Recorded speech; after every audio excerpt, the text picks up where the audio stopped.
বিল ক্লিনটনের ফাউন্ডেশনে সে মোটা টাকা দেয়। আমাদের দেশে কোনো দুর্যোগ দুর্বিপাকে কোনোদিন মানুষকে ১ পয়সা সাহায্য করেনি। কিন্তু সেখানে তিনি মোটা টাকা দিয়েছিলেন।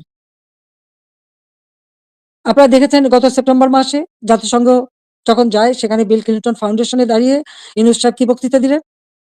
যে এই আন্দোলন, কোটা আন্দোলন এটা কোনো ছাত্র জনতার আন্দোলন ছিল না। এটা ছিল তার meticulously designed আন্দোলন, যা তার মাস্টার মাইন্ডের মাধ্যমে করা। ওই মাহফুজ আলমকে তার পরিচয় করে দিয়েছিল মাস্টার মাইন্ড হিসেবে। তার অর্থটা কি? ছাত্রদেরকে বিভ্রান্ত করা হয়েছে।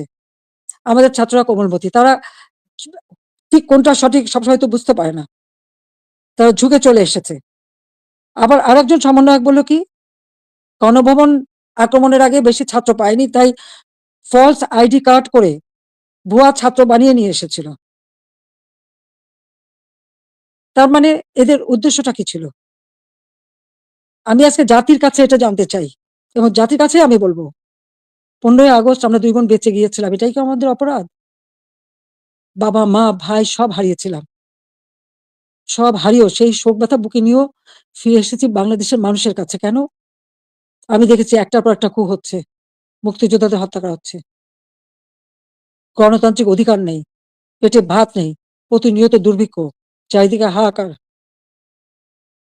যে বাংলাদেশ জাতির পিতা স্বাধীন করেছিলেন, দুঃখী মানুষের মুখে হাসি ফোটাবেন, মানুষের ক্ষুধার অন্ন যোগাবেন, সকল মৌলিক অধিকার নিশ্চিত করবেন। সেই বাংলাদেশে প্রতিনিয়ত এই ক্ষমতার লড়াই, একটা অশান্ত পরিবেশ।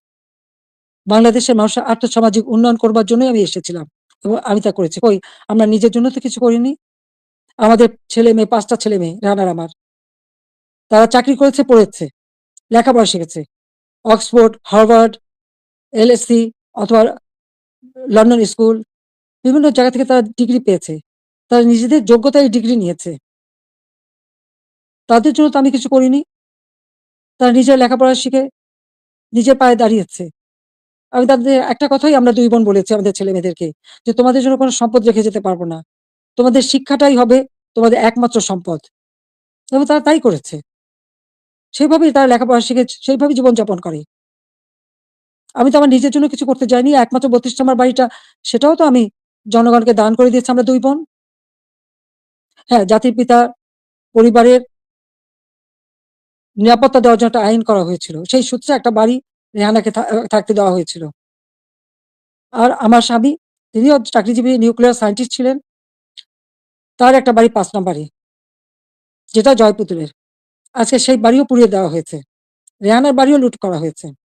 আর গণভবন তো সরকারি।